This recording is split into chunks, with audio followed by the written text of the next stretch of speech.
friends. In today's session, we are going to see the brand new chapter, that is more utility classes. Okay, as we have done with the collection framework, that is very vast topic, very interesting topic. Now we will move forward to the next topic, utility classes. This chapter continues our discussion with the util package itself, but we will see those classes and interfaces, those are not part of the collection framework. These includes the classes. Which classes we will see now? The classes that will tokenize strings, work with dates, compute random numbers, bundle resources, and observe events. Okay, this type of classes we will see.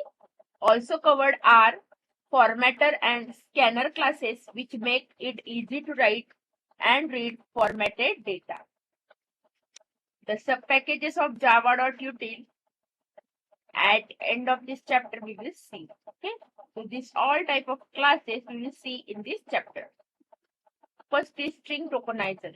The processing of text often consists of parsing a formatted input string. Okay, so what we will do to process the text, we will format the input string. We will parse the formatted input string. Parsing is the division of text into set of discrete parts or tokens which in a certain sequence can convey a semantic meaning.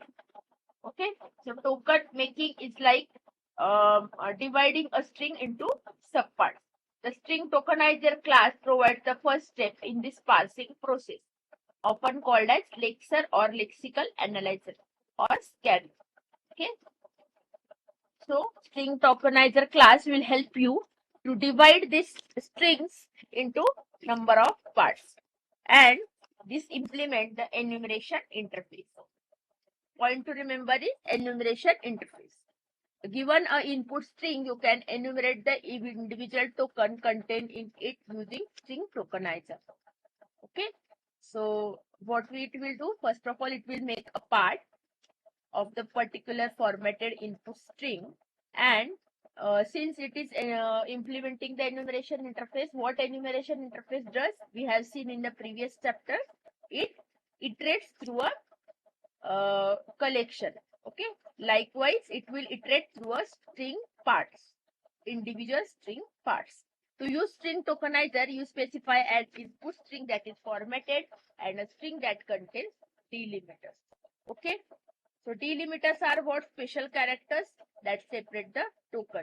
Okay, so it can be underscore, one underscore can delimit or separate the string parts, or it can be slashes, or it can be star, or it can be anything.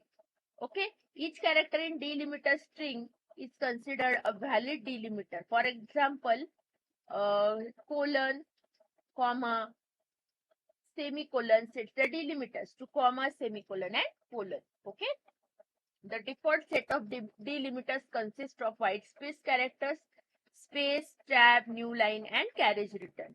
The string tokenizer constructors are shown here. So we will see how to use string tokenizer now. Okay,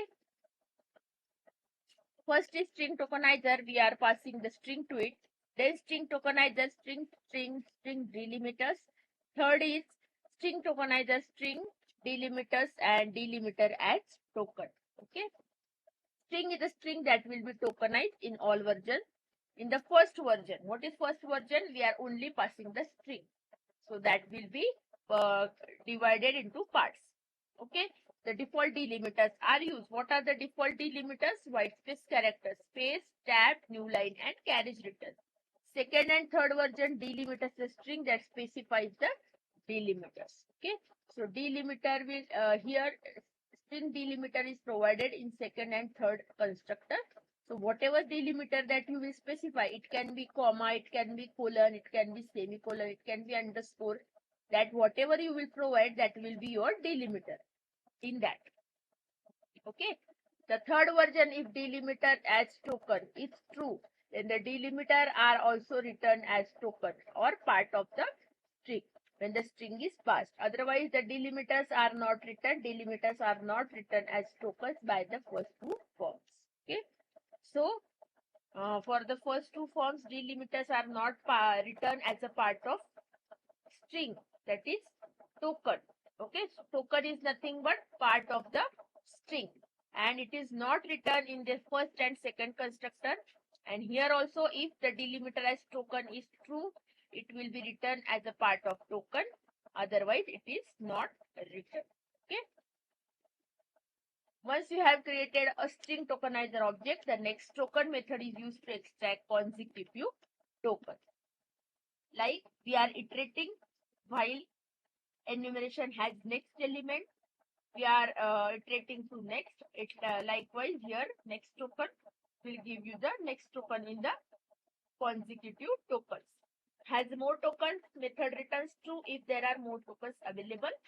Since string tokenizer implements enumeration, has more elements and next element still alive for you, and they act same as has more tokens and next token respectively. Okay, so string tokenizer methods you will see now in the table, and here is an example that creates string tokenizer to pass key value pairs. Okay, so key is equal to value pairs are separated by semicolon. So string title Java, complete reference, author is equal to Shield, publisher is equal to Opson, MC Grohill, copyright is equal to 2007. So is equal to, will split the two, and title is equal to Java, the complete reference. Okay, so first one is your header and second one is your value. So title is Java, the complete reference, author is Shield, publisher is MC Grohill, and copyright is equal to 2007. So now we will see the input. This is the input file in string in, and we will use the tokenizer is equal to and semicolon. Okay, so is equal to and semicolon, is equal to and semicolon. Whatever is written in between this is equal to and semicolon will be our value.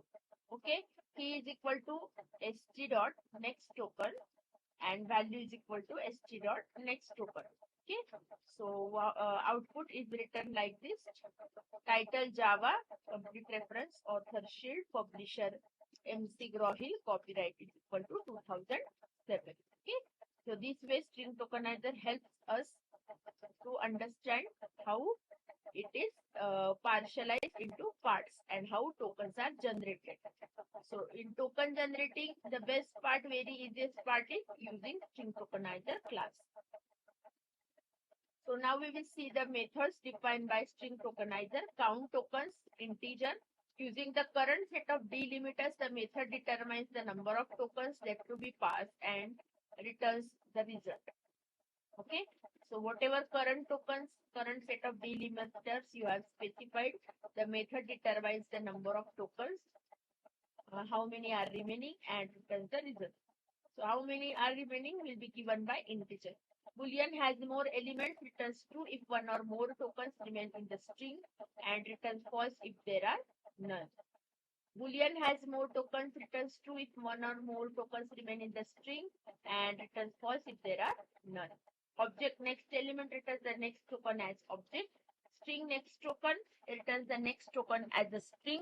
Then string next token, string delimiters returns the next token as a string and sets the delimiter string to that specified by delimiters. Okay, next one is bit set. Okay, a bit set class creates a special type of array that holds bit values. This array can increase in size as needed. This makes it similar to vector of bits. Okay, so bit set is what? It creates a special type of array that holds the bit value. Okay, bit set is nothing but special type of array that will have the bit values, and this bit value array can increase in size as and when needed, and similar to vector of bits. Like vector can be incremented as and when needed, so it is like a vector of bits. So next two lines will give you the constructors. First one is bit set, creates a default object. Second one is bit set integer size, allows you to specify its integer size, that is the number of bits that it can hold. Okay, so integer size will give you the size. At initial size, number of bits it can hold. All bits are initialized to default by default 0. Okay, bit set defines the methods. Now we will see them. Void and bit set and the contents of the invoking bit set object with those specified bits by bit set. The result is placed into the invoking object.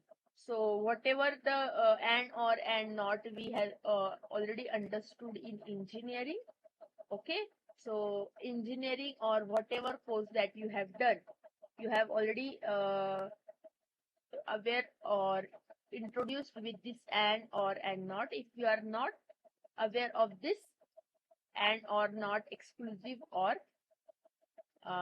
in your part, you can go and Google it and you can understand how they are implemented actually while operating on bits, and after that you will understand how they are implemented here, okay, as a function.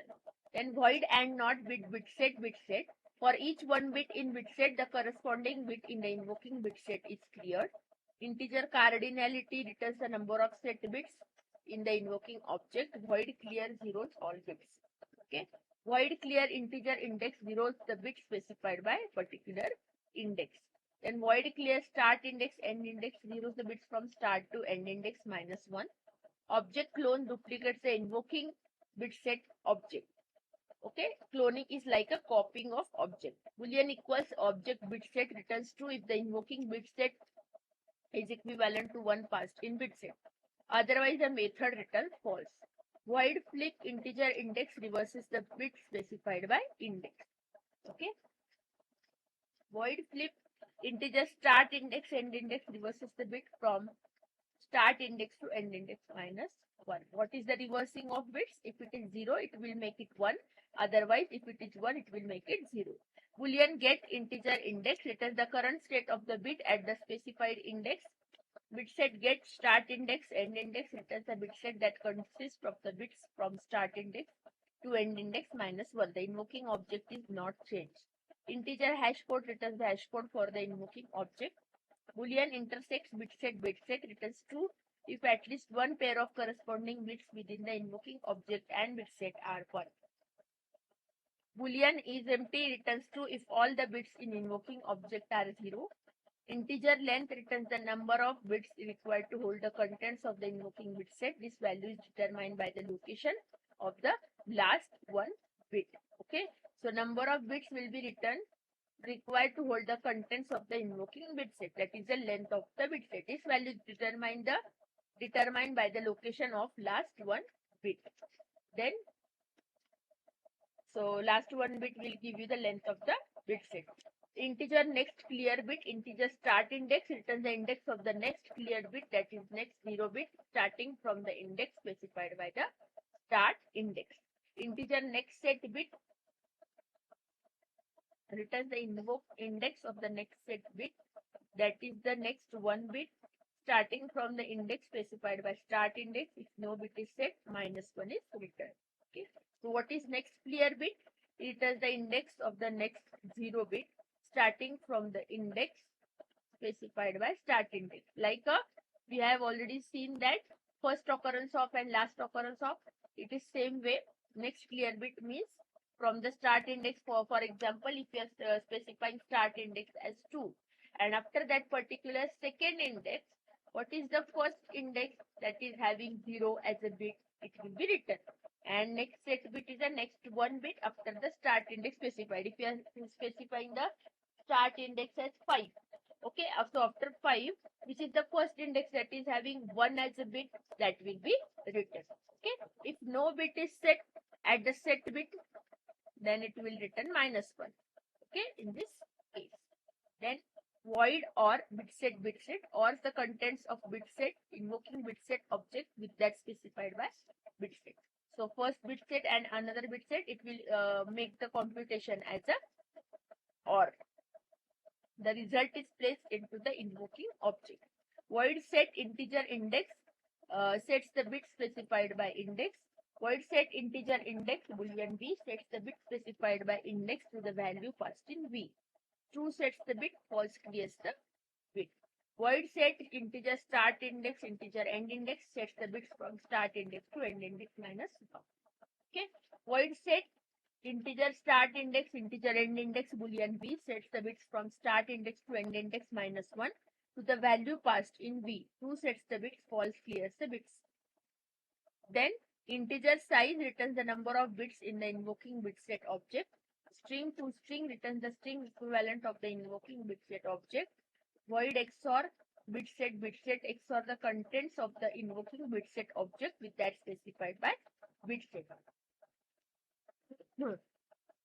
Sorry, the result is placed into the invoking object. Now we will see the bit set. So now we will create the bit set of 16 size. Into initial size is 16. Okay, if I module 2 for from 0 to 16, if I module 2, that is 0 module 2 is equal to 0, bit dot set I, bits 1 dot set I, and if I module 5 is not equal to 0, bits 2 dot set I. So any random equation is taken over here to set the bits of bits 1 and bits 2. Okay, so it will initialize the bit like 0 and 1. Okay, so it will generate the bit and initial pattern in bits 1, display bits 1 and bits 2, initial pattern in bits 2. Now and bits 2 and okay, and bits 2 dot and bits 1. So here AND operation is performed, displayed. OR operation bits 2 or bits 1 is performed and displayed, and XOR operation is also performed, bits 1 bits 2 with bits 1 and it is displayed. Okay, so the output is shown here when toString converts a bit set object to its string equivalent. Each bit set is represented by its bits position. Okay, so toString, after toString, each set bit is represented by its bit position. Initial pattern is 0, 2, 4, 6, 8, 10, 12 and 14. So everything is module 2 is equal to 0. That is every number is divided by 2. And second is every number is divided by 5. Sorry, if every number is not divided by 5, it will be set like this.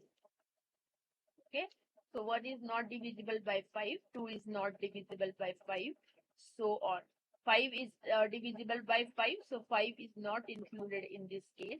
Then 10 is divisible by 5, so it is not included also. Okay, so AND operation with bits 2 and bits 1 is shown here. OR operation is shown here, and bits 2 XOR bits 1 contains none. Okay, next we will see date.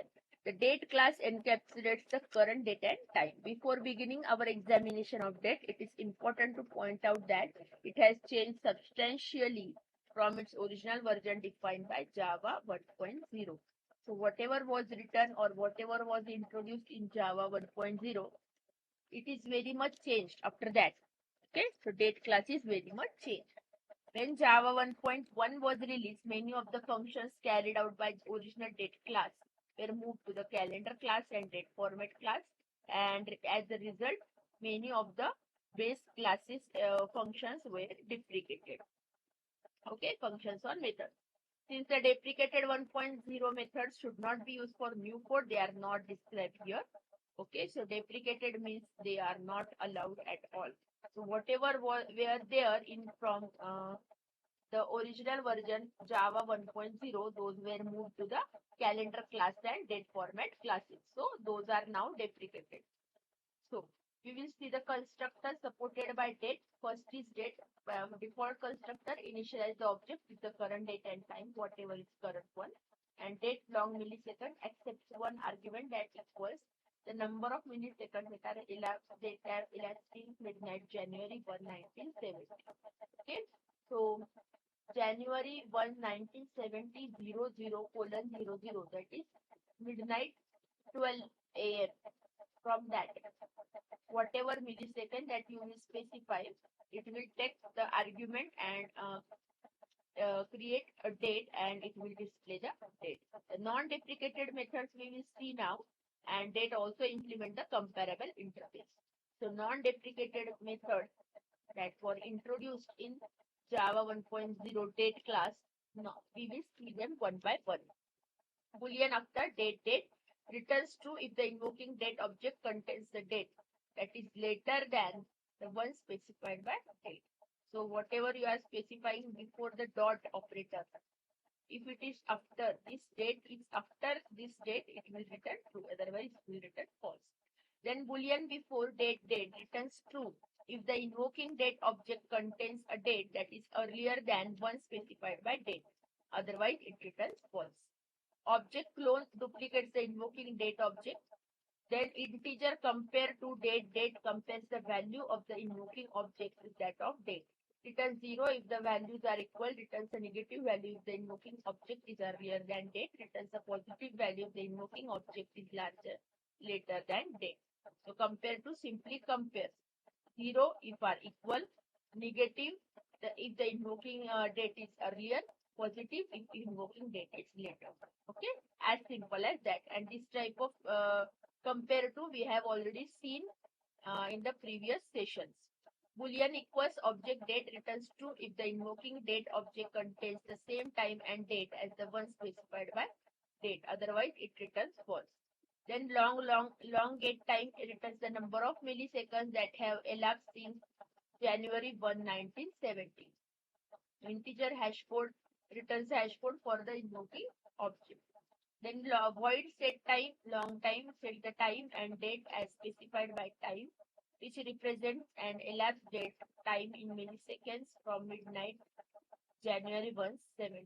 Okay, so set time will sets the time and date specified by given long millisecond time. Okay, and get time will get the time and number of milliseconds that have elapsed since January 1, 1970.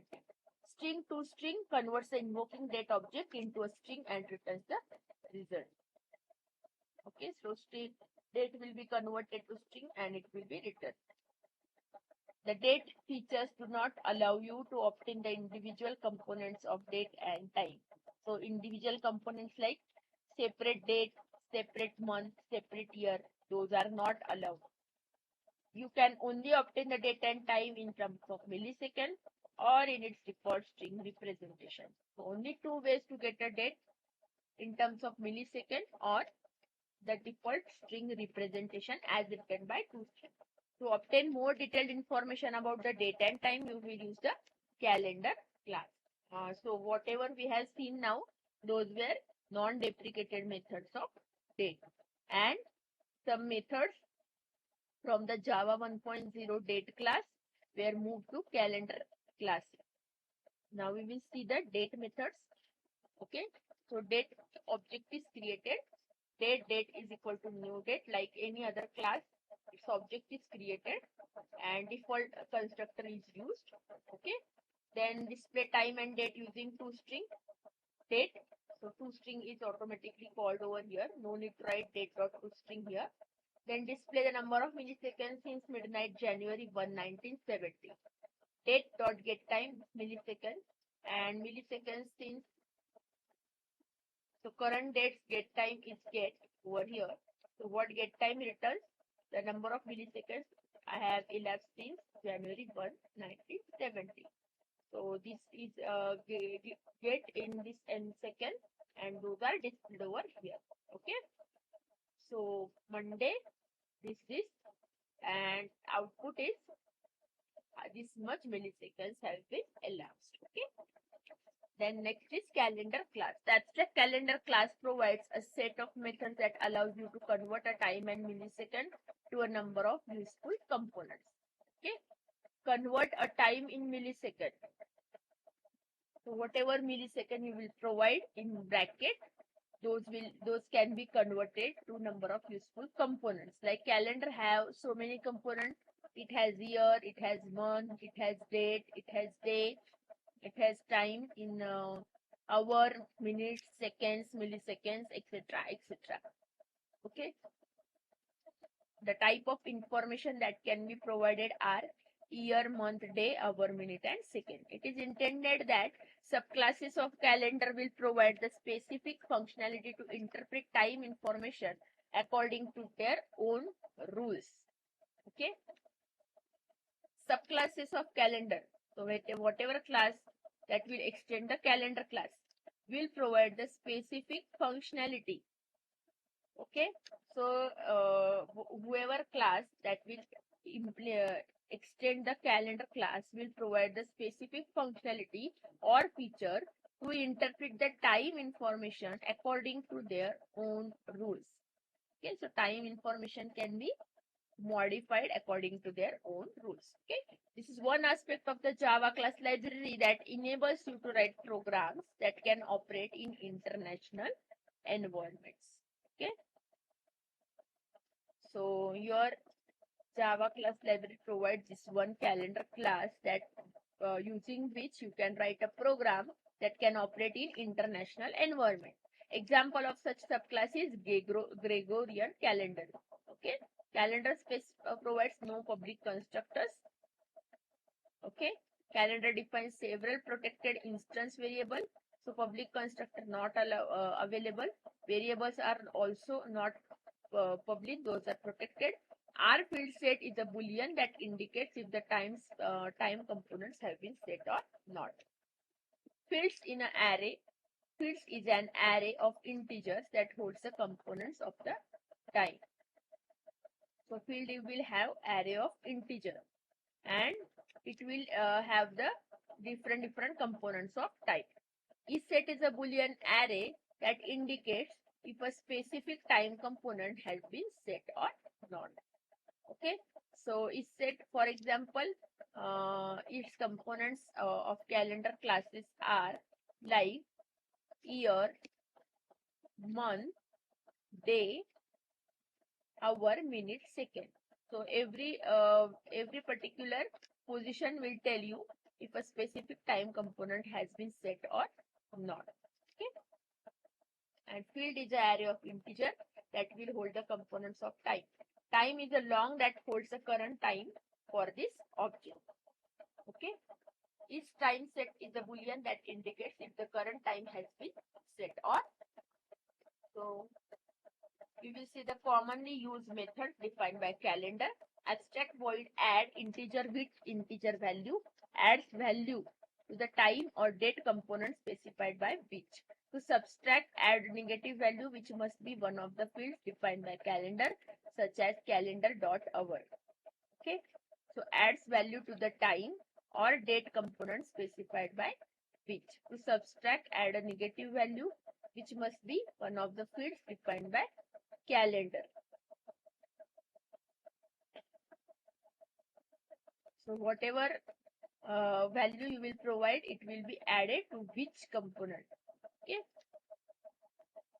and to subtract, if you go beyond the date, you will give the negative value which must be defined by calendar such as calendar.hour.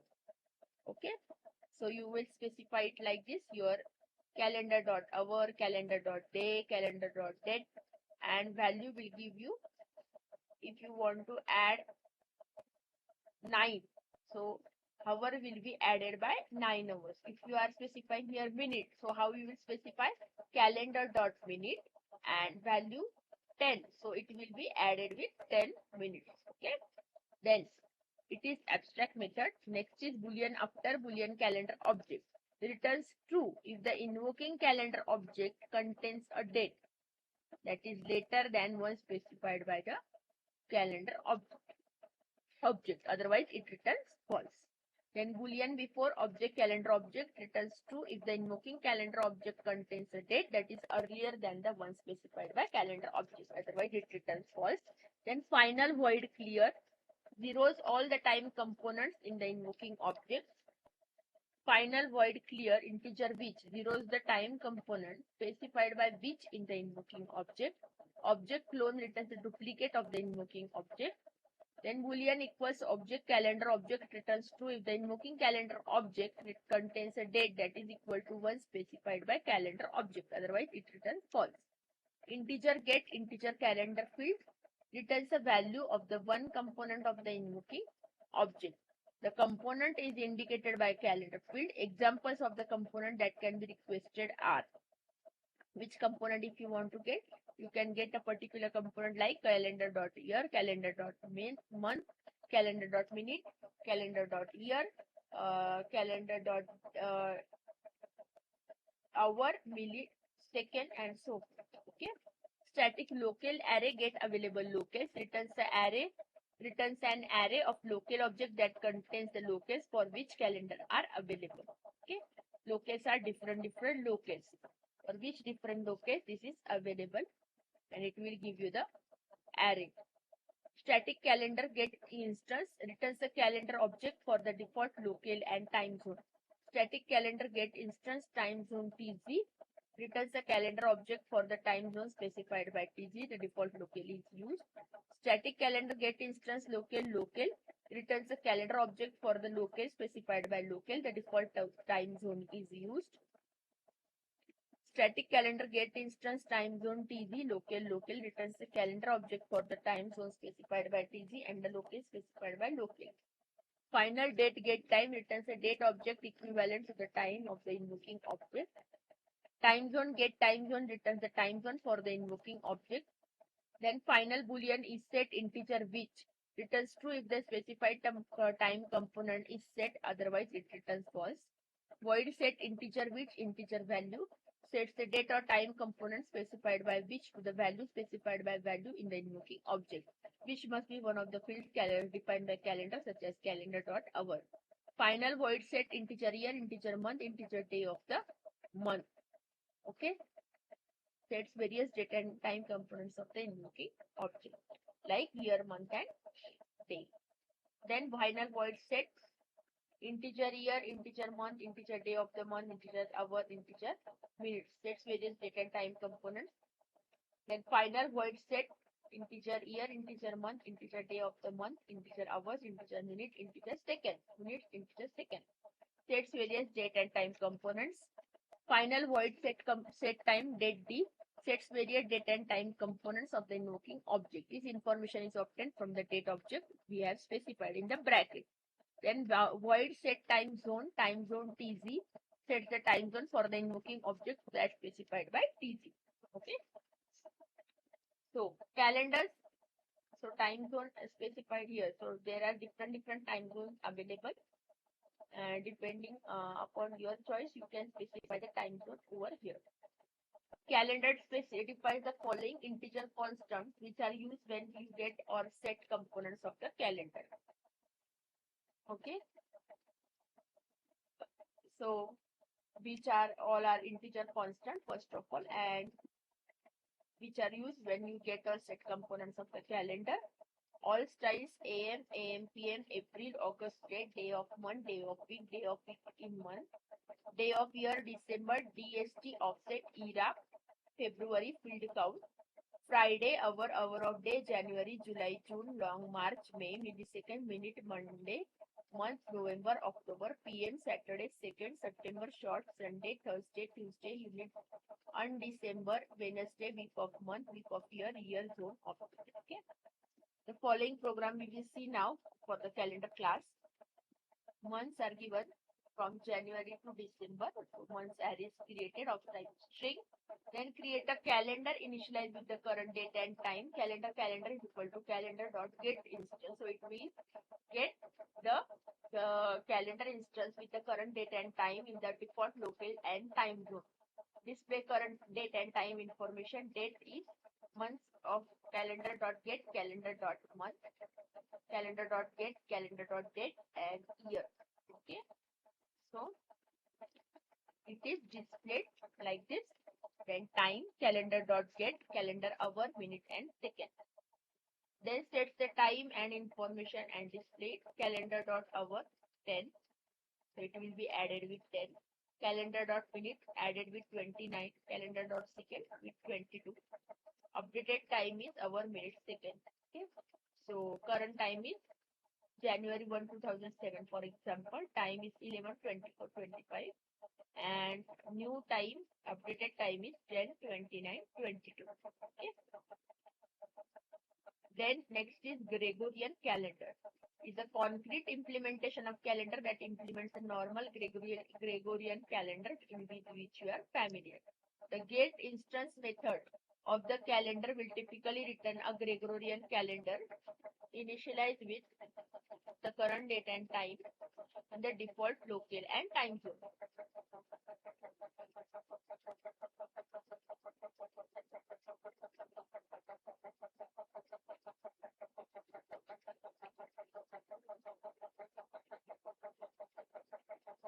Okay, get instance method of the calendar will typically return a Gregorian calendar initialized with the current date and time in default time, local and time zone.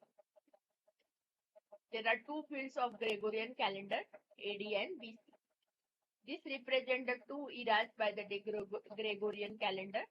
There are also several constructors for Gregorian calendar objects. The default Gregorian calendar initializes the object with the current date and time in the default local and time zone. Gregorian calendar, year, month, day of the month, year, month, day of the month, hour, minute, year, month, day of the month, hours, minutes, and seconds. All three versions set the day, month, and year. Year specifies the year, month is specified by month with 0 indicating January. Day of the month is given by day of month. First version sets the time to midnight. Okay, year, month, and year, day of the month. Second version also sets the hour and the minutes. Okay, hour and minutes are added in the second version, and third adds the second. Okay, you can also construct a Gregorian calendar object by specifying the local and or time zone. The following constructors create objects initialized with the current date and time using the specified time zone and local.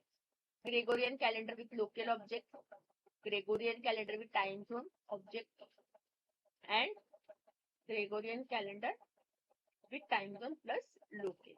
Okay, so that's why here we have given and or. And it provides an implementation for all abstract methods in calendar and also provides some additional methods. The most interesting is leap year, which tests if the year is leap year. So finding out if the year is leap year or not is very easy in this case. Boolean is leap year, integer year. This method returns true if the year is leap year, otherwise it returns false. So now we will see the Gregorian calendar. Okay, so months are added like the previous one, then year. Okay, most important thing you have to understand here, same package we are exploring till now, but these all classes are not part of the collection framework.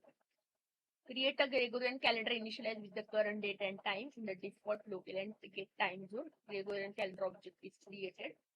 Then date, months array, get calendar month, calendar date, calendar year, and time, calendar hour, calendar minute, calendar second using this object.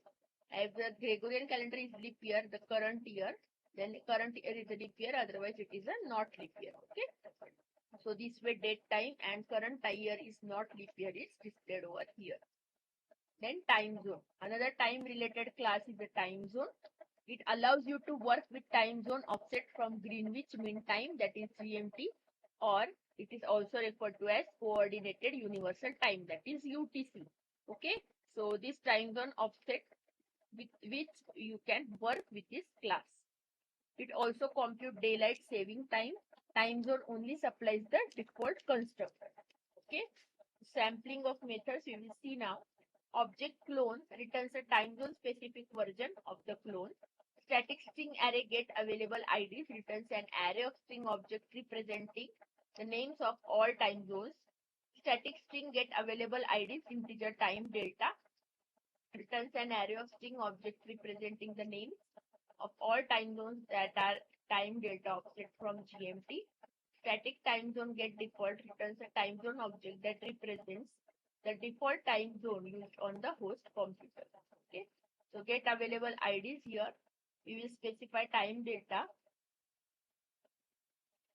and this time delta is offset from the GMT. And static time zone get default returns a time zone that represents the default time zone used on the host computer, that is whatever on whatever computer you are running the program. String get ID returns the name of the invoking time zone object. Okay. Then abstract integer get offset era, year, month, day of week, millisecond returns the offset that should be added to GMT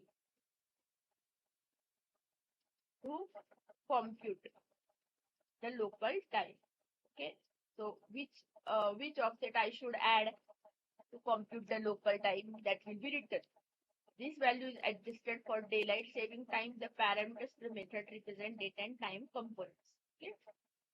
So, like for creating this date, which is having this separate components, what offset from GMT I should use?